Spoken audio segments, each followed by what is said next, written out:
wild card weekend is great. There's 8 games. This weekend we have 5, and it's coming down to the end. There's only 8 games left.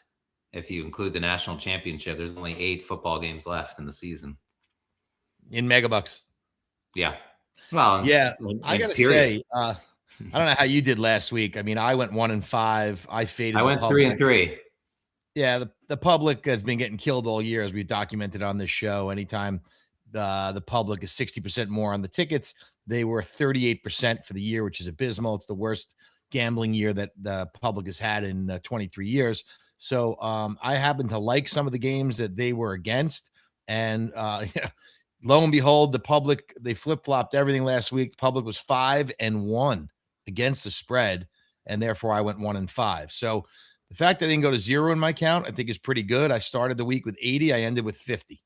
So Very good. all things considered, considering I love the Steelers and the Chargers, I guess it could have been a lot worse. Yeah. But you didn't handicap based on the public. I mean, you on the podcast. I mean, you liked those games. That was who you thought was going to win. Oh, I right? did. I mean, first of all, I handicapped the Chargers defense. I thought perfectly. I mean, New England scored 16 points. They didn't beat them over the top once. I knew that Minter would be all over Drake May. They forced 2 turnovers. I just couldn't believe how bad Justin Herbert was. I was not expecting him to be inept. He was worse than Kent Graham. He was worse than Neil O'Donnell. He was worse than any bad quarterback that I've seen. I mean, Kyler Murray would have done better than Justin Herbert. Yeah, I agree. It was a really bad outing for him. It was hard to watch. I mean, I get that he has no offensive line, but you know what? He didn't have an offensive line all season. He had guys, when you watch the tape, he had guys open and he couldn't get him the ball. He didn't get him the ball. He didn't see the field well. And he played like dog shit. I mean, honestly, he was horrible. Yeah. If I'm the Chargers, I'm basically rethinking him as my franchise quarterback after that performance. Sorry, not good enough. I lay more of it on the feet of the offensive line. Like, yeah, he didn't play well. That's for sure. But he also didn't have any time. He just didn't. He was under pressure all game, and there were some drops, and yeah, there were plenty of bad throws, and it's mostly on him anyway. But to me, that my whole handicap for that game was based on the offensive line, and it came to fruition. Yeah, you know? I guess you could say it did. I mean, the Chargers won the turnover battle and lost the game, so that's the quarterback's fault. I don't care. Vlad McConkey was wide open on a down the sideline streak, put it out in front of him, lay it in his hands. He's still running now. I mean, it's an easy touchdown. He underthrew it, and the guy made a play. I mean, so he was terrible. I thought Harbaugh coached a poor game. I thought he made some bad decisions in the red zone. And I get that Omarion Hampton didn't play, but I mean, you got to get the ball to your tight end. You got to get the ball to these wide receivers. I don't care if you got to throw them short passes, slip screens, whatever it is. They did none of that. And you got to get the ball in the hands of your playmakers, especially when you're on the road and you're holding the opponent to 16 points in their building. Your defense played great. I mean, what do you think of the other games? Probably going to get a head coaching job, I would think. What do you think of the other games? What did you think of your Steelers? 7-6 at the half. I think the second half was abysmal. Obviously, the biggest play was the play where Anderson forced the fumble and the fat guy picked it up, and rumbled it in and made that, from basically at that point was, I believe, a 10-6 game became 17-6 and the game was over. But to me, Metcalf really cost us the game. He dropped a wide open 25-yard corner route where he would have been in field goal range. We would have taken the lead. I have no problem with Tomlin kicking the field goal the second time, after he didn't get it the first time. I think you got to get on the board. We took the lead. The defense played a really good half of football.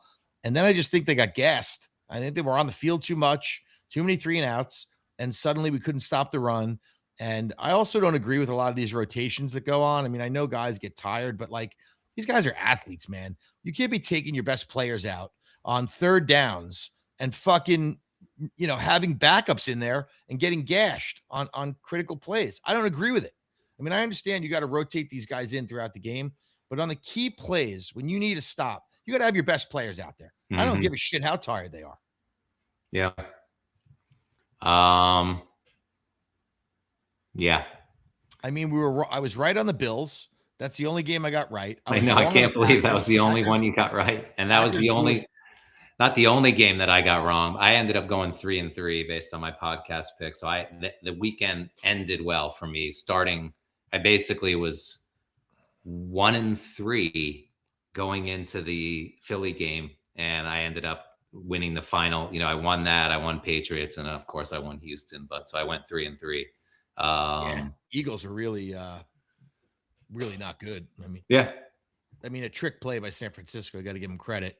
Hell of a throw by Jennings to open up what was really a close game. So the Eagles at that point weren't going to cover. I really thought they were going to win, like it was their typical Eagle offense though. fashion. You know, Yeah, I thought it came down to, again, their offense has just not been good this year. And I actually did. I thought they were going to win and not cover. That was the way I handicapped it, and they yeah. just couldn't get it done. AJ Brown with 3 critical drops. I mean, you can't do it. You can't bitch and whine and moan about not getting the ball all year and then get 3 opportunities in the biggest game of the year and drop every one of them. It's Yeah. embarrassing. Really, it's Yeah. bad. All right. Shall we move to these 5 games? This is what we do. Like gamblers do this. Like no matter what happens, you turn the page, you fire more money into your account, and you try again. You get back on the horse. Let's start it off with Buffalo, Denver. Yep. Yeah, this was I don't know if I probably would change that. I think the one mistake, or wish I had back, was probably this Buffalo game last weekend against the Jags. Is that, Buffalo basically is the one team playing this postseason with a lot of postseason experience. And I Yeah. totally underestimated how important that is. And I'm going to use it this week. I think that, I just think they'll find a way to win this game.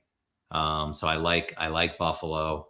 I'm just keeping it really simple. I think Josh Allen is much better than Bo Nix. Obviously, the Denver defense, can't say enough good things about them. But I just think, Bo Nix has never been in a game like this before.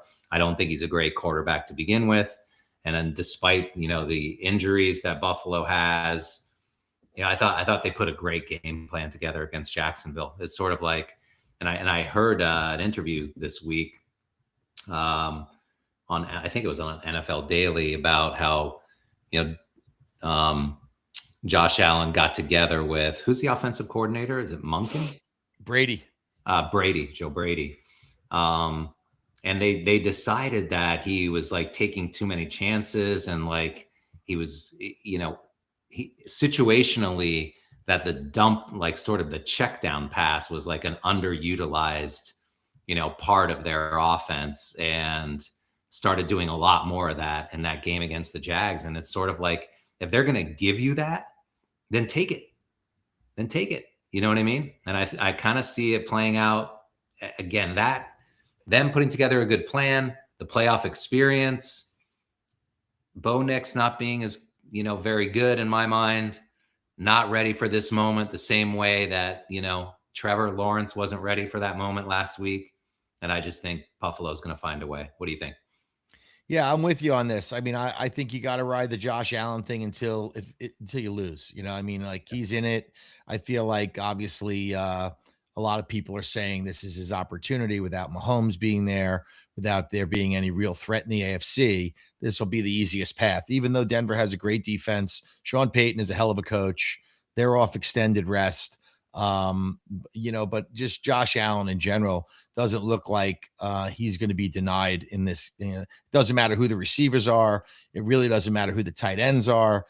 James Cook is obviously good. The defense, much maligned, but came up with some big plays in that Jaguars game. Turned it over a couple times. So I put him in a teaser. I took it to 6.5. 7.5. I'm sorry. Because when I made the bet, Buffalo, this game opened with Buffalo as a favorite, and now they're an underdog. So those scenarios actually bode pretty well historically. Teams that happen to in this round are 1-4.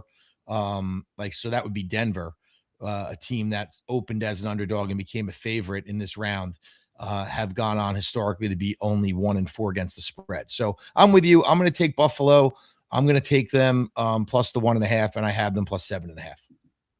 Yeah. I was just looking at some injury updates. Jordan Poyer is going to be out, so that's not good.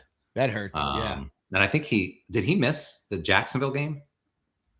I think he don't may have know, been but I saw a questionable. picture of his fingers, and I've never seen more disgusting fingers since Booger McFarland's fingers. And Bernard is questionable, middle linebacker, so that's Well, slightly that guy's got to concerning. play. If that guy doesn't play, the Bills are in trouble. He's their best linebacker. Yeah. Anyway, we're together. All right, we both like Buffalo. Next game, Saturday night, is Seattle, San Francisco. Currently 7, went to 7.5 a little bit in the middle of this week. So for those of you who got a good number, total is 44.5. It's back to 7. There's obviously some interest in San Francisco here. I was just talking with Brad about this in the car on the way home. I'm not as convinced in this game on Seattle. I'm a little torn. You want to go first on this one? Well, I'm sure everybody listening to this now, because it's Friday, has heard about Sam Darnold on the injury report with the oblique. So if you have an oblique and you're trying to throw the ball, he pulled himself out of practice yesterday, and it was a precaution. It was precautionary on his part. But when you're throwing the ball in any way, when you have an oblique issue, it really hampers you. So I don't know if that's the reason why the line went from 7.5 to 7. I like San Francisco with the 7.5 anyway, despite the injuries. I just think Shanahan's been very good here. He's 7-0 straight up, 6-1 against the spread in wild card and divisional rounds. And Purdy is 4-0 straight up and against the spread in the playoffs against Seattle.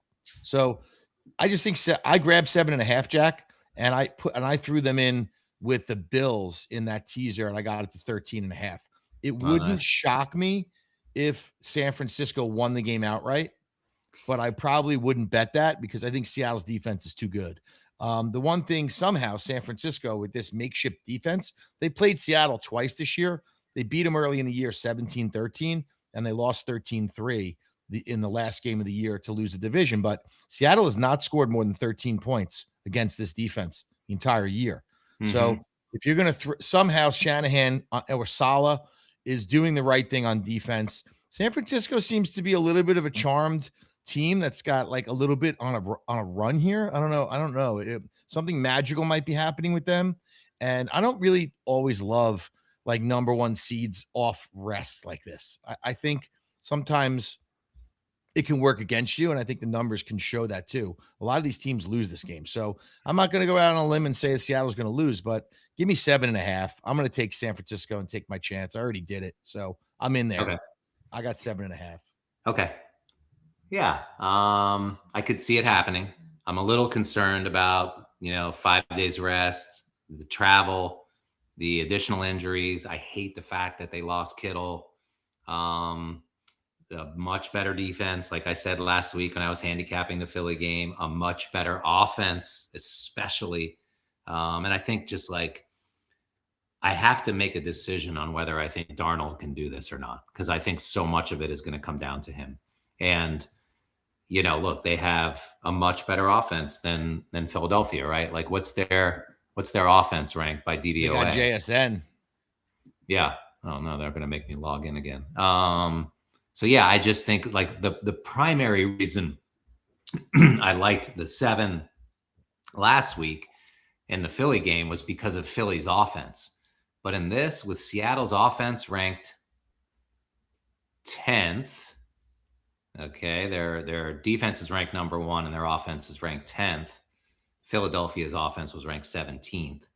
Mm-hmm. And their defense was ranked 7th. Is that what we remember that from the pod? So I just think it's a huge step up. And yeah, they know each other a lot better. And Shanahan, I give him the coaching advantage over McDonald for sure.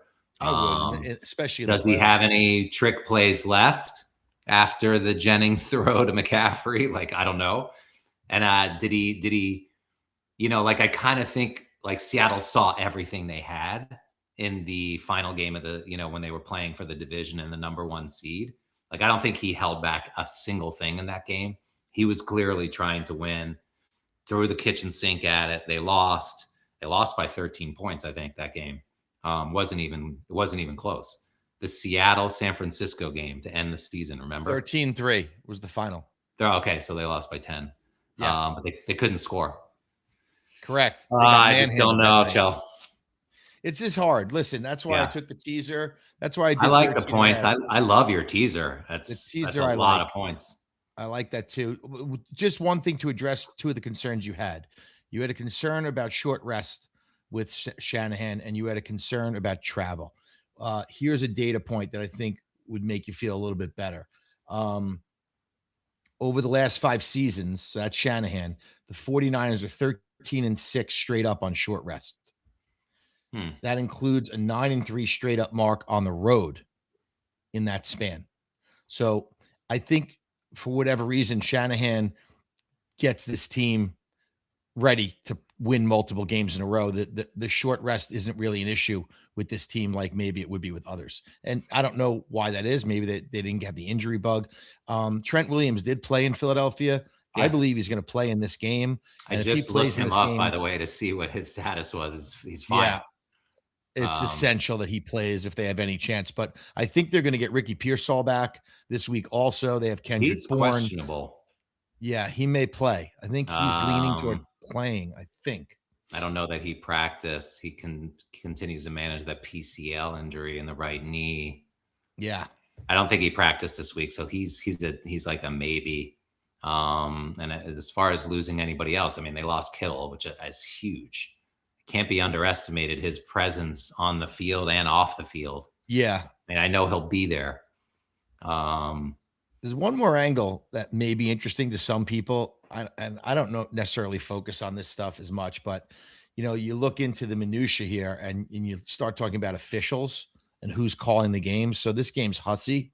Yeah. So the 49ers are 2-0 straight up this season with Hussey. Since 2020, the Seahawks have lost 5 straight games outright with Hussey as an official. Is that right? Yeah. By the way, Luke Gifford and Winters, linebackers, are both questionable. For San Fran? Yeah. So Seattle's defense healthy. Everyone's healthy, right? For Seattle, except Darnold. Yeah. Yeah. Because Darnold with that oblique. Listen, I don't know if that's just fodder. Like, who knows? That just could be mind game nonsense that he throws that out there. Oh, I have an oblique and I'm taking care. He pulled himself out of practice. No, you're not allowed to do that. Yeah, I think it's got to be real then. Okay. Yeah. Oh, yeah. That would concern me as a quarterback because everything is connected to the oblique area when you're throwing. It's almost like also baseball when you're a hitter.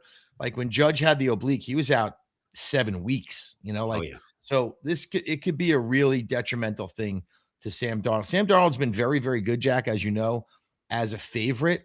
As a favorite of 7 or more, he's 13-0 and 10-3 against the spread. Yeah.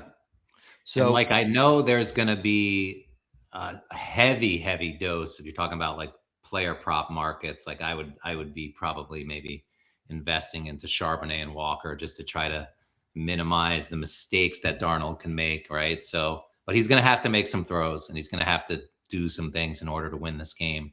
Yeah. Anyway, I'm on the fence. I don't know what I'm going to do here yet, but I'm leaning toward Seattle and maybe teasing it with Buffalo as a nice way to sort of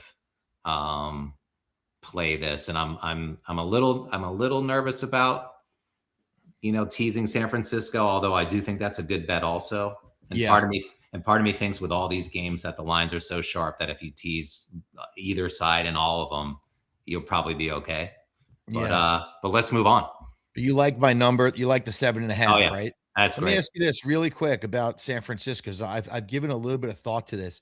Do you think there's anything mentally in their minds, knowing the Super Bowl is in their building, that gives them maybe a competitive advantage in thinking that they have an extra motivation to know if we can make this, we're going to win the Super Bowl in our own building? Do you think that has anything? No way. extra incentive in their mind to know that if they can, and certainly Seattle is obviously an opponent that they know well. I mean, they play them twice a year, every year. So they split with them this year. I think that And kind of thinking, and if God forbid those kinds of words ever comes out of anybody's mouth in the locker room, that would be quickly extinguished by anybody around that, because that's thinking ahead, and you yeah, have to win this but, game. but they've known this since day one. So I'm wondering if they've just said to themselves, with everything they've been through this year with the injuries, and they still literally are 2 games away from hosting a Super Bowl in their own building, against an opponent that's a divisional opponent. And I know Seattle's defense is great. I just think I can't imagine this game isn't going to be close. Like, I can't imagine San Fran getting blown out of this game the way Yeah. they could, 2 years ago when they lost Purdy and they got killed, in Philly. With Purdy in there, it doesn't matter. Kind of, it's Shanahan's offense. Salah's running the defense. Seattle is not going to surprise them in any way with anything they do. So I know. The problem is, 7.5 defense seems like a huge number to me. Yeah. The problem is they don't have a pass rush, and their defense is just running on fumes and replacement level players many places, and it's just might be just asking too much against this team. Yeah, the kid Kendricks, I think, is a good linebacker. You mentioned him last week. He's not bad. He's pretty good. So we'll see. I mean, again, I took 7.5 and I got 13.5 in a teaser. I don't really normally love teasers, but with Buffalo to be able to get Buffalo over 7, I thought was pretty significant. And so that's what I did there. But I could understand why you would think Seattle -1 would be a great bet, Yeah. too. Or a half in this point. Yeah. Who knows what'll happen. All right, let's move on to Houston, New England. That's the 3:00 game on Sunday. Yeah. I'm still bullish on Houston. I gotta say, I think like CJ played so bad. I actually think he played worse than Herbert. Well, that's not true. He had a couple. Herbert didn't complete a pass. You know what's interesting about Stroud? He has a couple of throws in every game that like either bail him out, or you could say that throw or that play won him the game. And I do say that about the Steeler game. I know you said it was the sack by Hunter, but I thought it was the 3rd and 15 conversion to Kirk. Yeah, Kirk had a great game. Listen, we had no answer for Kirk. When that happened, I was like, oh my God. So at minimum, we flipped the field, and all we have to do now is just like let the defense, do what they do. But he seems to, he couldn't have played worse. He couldn't handle a snap. Like, he was fumbling. He was one time miscommunicating. Snapped it. He didn't know the snap was coming one time, and it just hit him in the chest. So that's not his fault. I'm just saying he was a deer in headlights. He didn't play great. He didn't play great. He is 0-6 straight up in franchise history. He's 0-2. The Texans are 0-6 in this round. They've lost games by 16.5 points in this round historically. This round? What's that? This round coming up? Yeah, the divisional round. They're 0-6 as a franchise straight up. They lose these games by an average of 16 points. That's I didn't know they've been there that many times. They've been there in their history. They've been there a bunch of times, sure. Yeah. They haven't had success. Stroud's 0-2, but this is a different team. Like, listen, I still think Houston, especially even after watching them last week, and honestly, after I watched them when they beat the Bills and they sacked Josh 9 times, Houston is the best defense in the league. They're better than Seattle. You think? Yes, I do. I didn't necessarily think that until I saw Petrie, until I saw Lassiter, until I saw the guy that I hate, Al-Shahib, whatever his name is, Al-Shair. I mean, not only are you getting the 2 ends who are well documented as the 2 best in the league. Everybody knows that. You got Rankins, the big fat guy in the middle. But these guys, when they come up to play the run, these safeties are the fastest I've seen since Palomalu. Like, I can't even believe the game that guy Petrie had. Yeah. I know he's got that goofy helmet, but holy shit, does he bring it? And man, does he close quick. So I don't necessarily know. You know what's great about that helmet is that he wears it. Like, it's so funny because that helmet clearly protects you from concussions and head injuries. 100%. And everyone in the league should wear it. But everyone thinks it looks stupid. It does look stupid. Except him. Well, Romeo Dobbs wears it. Yeah, you're right. You're right. But I'm saying like most, 90% of people won't wear it because they think it looks dumb. And then he's just like, he rocks it. Not only does he rock it, he destroys people. I know. He's unreal. I like give him extra credit for having the balls to just wear that thing. I love it. I'm probably wrong. I've been fading the Patriots all year, and I've been dead wrong. I don't think they played a tough schedule. I know Drake May is great. I had him in fantasy. He's been unbelievable. He did not have a good game against the Chargers. He turned it over twice. They scored 16 points. His defense bailed him out. Herbert's ineptitude lost them the Chargers that game. I still, to this day, feel like if they had Omarion Hampton and Herbert played anywhere near a normal game for him, which is a regular season game where he puts up 17 points, the Patriots would have lost last week. Lost. And I would have been right about my handicap. Yeah. I was astonished how bad he was. Stroud is not going to be that bad. I agree.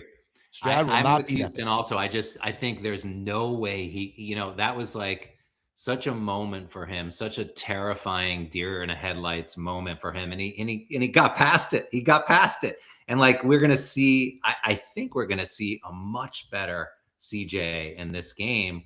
Maybe he's finally like, he just needed to get over that hump so he could relax a little bit. Things were just going too fast. His mind was all over the place. He was like staring into space on the sidelines. Like, I just think it won't happen again. Yeah. I'm a believer. I locked in 3.5 and I have the money line. I like the Texans to win the game. I especially like the half. I mean, I know I want to make a bet we have it and it's out there. It's not at every book, but I think if I got it 3.5, you got to take it. That's my opinion also. Okay. 3.5 and the money line. Yep. We agree. Final game, Bears, Rams. God, the weather, Jack. Did you see some of the stuff they've been posting out of Chicago with that wind and the cold? It's going to be like frigid. I mean, I don't know. I guess that's the same as it's worse for both. I was thinking of that on the way home. And I do think it favors Chicago's running backs. I'd much rather have Swift and Monangai in that spot than I would Kyron Williams and Corum. I just think those guys are bigger, bruisier guys. Monangai went to Rutgers. I'm not sure where Swift went, but he grew up in Philadelphia. Like, he's more of a cold weather Northeast guy. And Kyron Williams to me is more of like a little bit of a nimbly scat backy type of guy. I mean, I know he runs between the tackles, but he's not like this big imposing guy. So he also has had fumble issues. And when you can't feel your fingers, I'd be a little nervous about that. Listen. Swift went to Georgia, by the way. Oh, he did? That's where he went to college? Okay. I would say, it's 3.5, right? Yeah. God, I really want to love the Rams here. I want to like the Rams. Chicago's been super impressive coming back in these games. I don't think the defense is that good. I think the Rams, like in a regular game, like if they played them at home in that environment, I think they could score 50 on Chicago. I really do. Yeah. You hinted at what I think the better play in this game is, and then I'm going to say this despite the forecast, is the total. Like, I just don't see this ending up under 50 in any way. Like, the Bears are going to score. The Bears can score, and the Rams have the number one offense, and the Rams defense has not looked good. Carolina was scoring on the Rams. It depends. I don't care what the weather is. It depends how windy it is. If it's windy, they're not going to be able to throw the ball, Jack, like that. Well, so you think both sides are going to slow down and run it? I think it may be an exaggeration. I mean, obviously they're not playing on the lake, and they were showing video of the wind coming off that lake at literally 50 miles an hour. So, and you're going to be in a stadium, and I get it, but I don't see the kickers having a lot of success in that wind. I don't see the passing the ball too far down the field. I mean, I just don't know. I wish I knew. I think the cold weather probably favors Chicago. Yeah, I had to guess, and if I'm getting 3.5, I like the 3.5. I already took the Rams in parlays with them on the money line. Why did you bet the Rams? I took them on the money line in some parlays. Okay. Already. Yeah, I don't think I love the 3.5 with the Bears. I don't like it as much as I like the total, but I would not bet against the Bears after Yeah. everything I've seen this year. And it's the missed opportunity of the year that I didn't make more money on them than I did and didn't pick them as often as we should have in the pick pool and everything. But I think no way, based on what I've seen the Rams do on defense over the past month to 6 weeks, would I bet that the Bears can't be in this game and cover 3.5 points at home in bad weather. You know, for God's sakes, if the Carolina Panthers can hang into a game with these guys, the Bears absolutely can, and the Bears can win. They have a way of winning, and I think they could win this game. So I wouldn't bet on LA in this one. I'm not going to be surprised if they win, but God forbid the Bears are down by 7 or 10 in the fourth quarter of this game. They're going to come up with something and get the game tied or win it or lose by 3, like 3.5. I don't know. I like Chicago. Listen, McVay's numbers are incredible in this spot. Like when they've been dominant on the even road. in the playoffs. Yeah. 2-0 straight up in the playoffs in this spot when they're favored by 3 or more on the road. But overall, 32-6 straight up when they're favored by 3 or more on the road. Wow. So it's a pretty impressive. I mean, listen, the Rams have obviously Super Bowl aspirations. They've had it since day one. They believe they're the best team in the league. And they lost a fluky game to Seattle on a reverse back pass that no one even knew the rule on. Otherwise, they would be hosting all these games. Mm-hmm. So the fact that they have to go to Chicago, I mean, sometimes you get dealt a hand that's not ideal. And to go to Chicago in 10-degree weather with wind, that's a game that obviously they could lose. I mean, the weather could basically neutralize their passing game. And it's done. I don't know how you like the over in that game. I can't imagine I can't imagine if there's 20 to 30 mile an hour winds and it's 10 degrees, I would not bet the over. No. Well, we'll see. We'll see what it actually ends up being. But I kind of think the market is overreacted to the weather, and I don't think it's going to be as bad as people think. I also think that this kind of reminds me of when the Rams played Philly 2 years ago, and I think it was the NFC Championship game, and Philly won the Super Bowl that year. Yeah. They found themselves in a similar situation, and it was, do you remember? They were down by 3 with time running out and the snow, and they didn't convert, and Philly won. Yep. The Rams covered, but they were also like a 4.5 point dog. Here they're a favorite. I don't like it. I think the line is wrong, by the way. Like, I really think that this line should be 2.5. And in that case, I think I could maybe be talked into the Rams, but this 3.5, no way. No way. This is Bears all the way for me. Stafford started 4 playoff games as a favorite in his career. He's 4-0 straight up. So that's why I took the money line when I read that, because I think the Bears have a knack of hanging around, and I can understand how it would be very hard to lay 3.5. I mean, and I think the reason why I don't bet on the I never bet on the Bears is because of their defense. Right. Like, I just think in every one of these games, they're going to get blown out. And yet, like in the San Francisco game is a perfect example. It's just like, they don't go away. They just, like, even if they have to score 31, they'll do it. So I kind of think, why wouldn't that happen again? How about this stat? Teams that win but don't cover in the previous playoff game, that's the Rams, since 2020 and 21 are 8-2 against the spread in their next playoff game. Okay.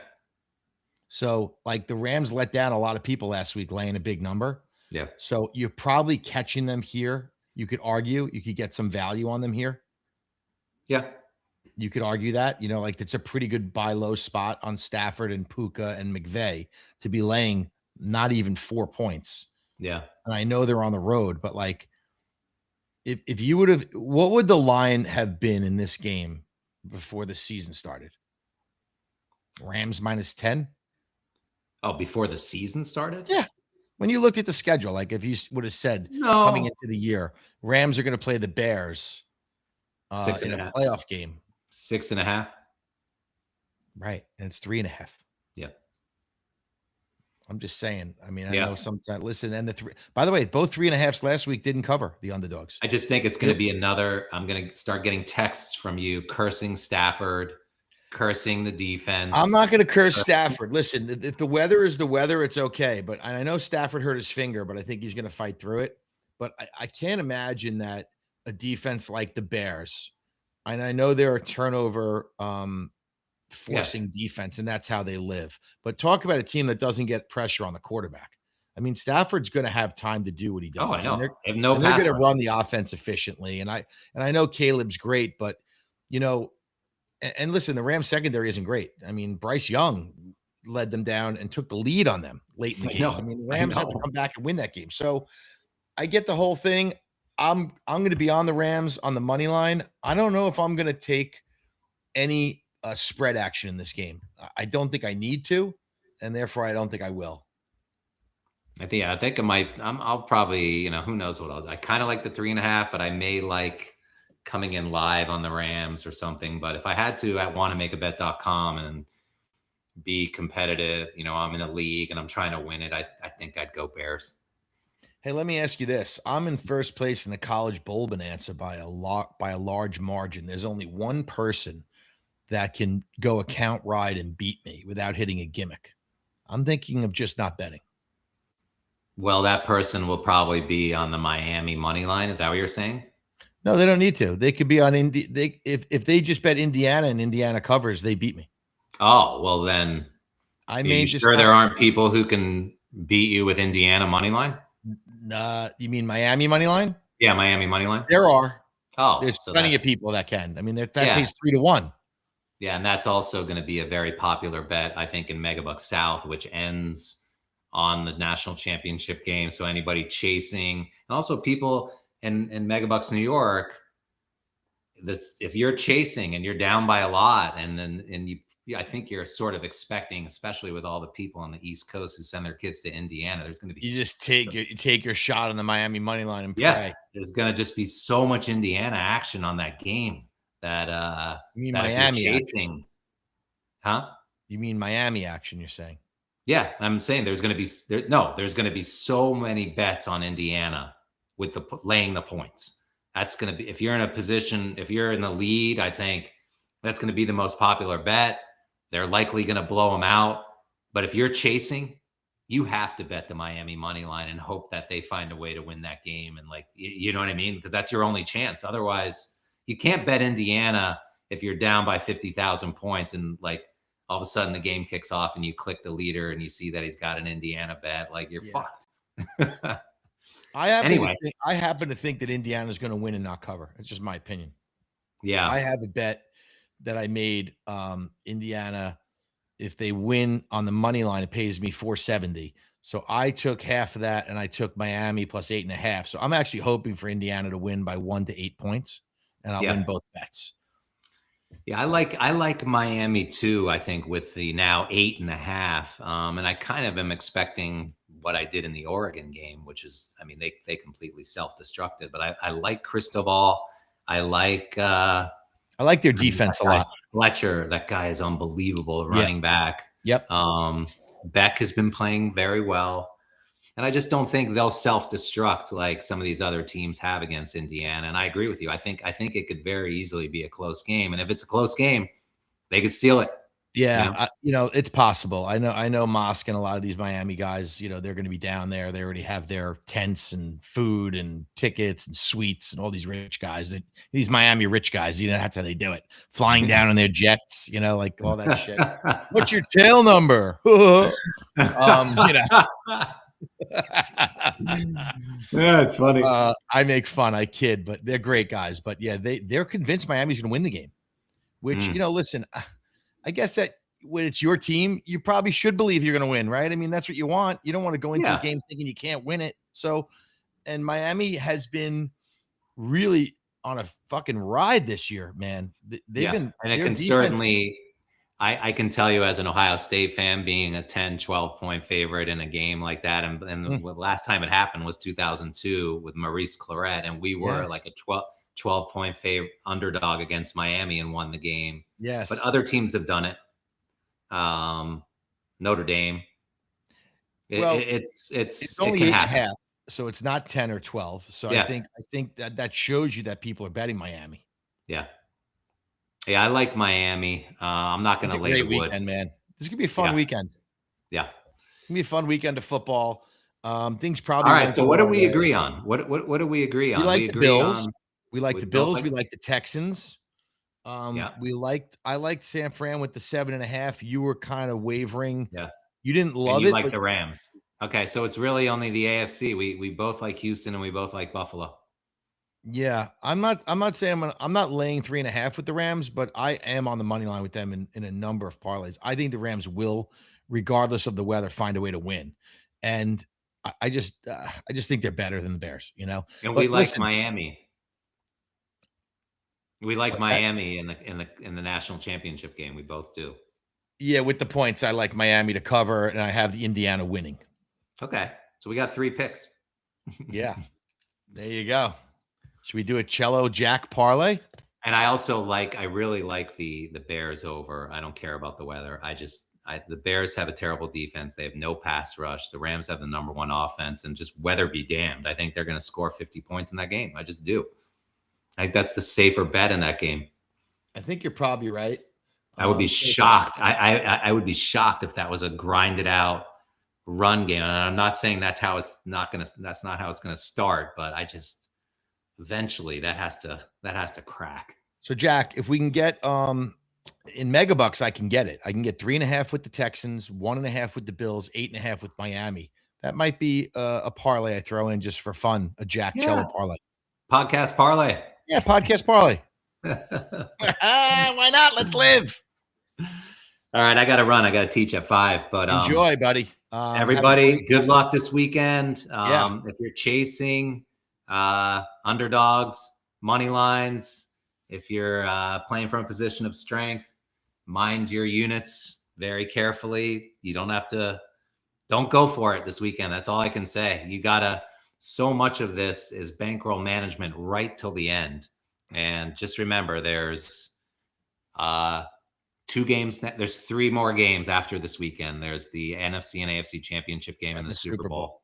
Right. Unless you're in Megabuck South, that's ending on Monday night. But good luck to everybody. You're going to need it. You always need luck to win your league. Something's got to happen.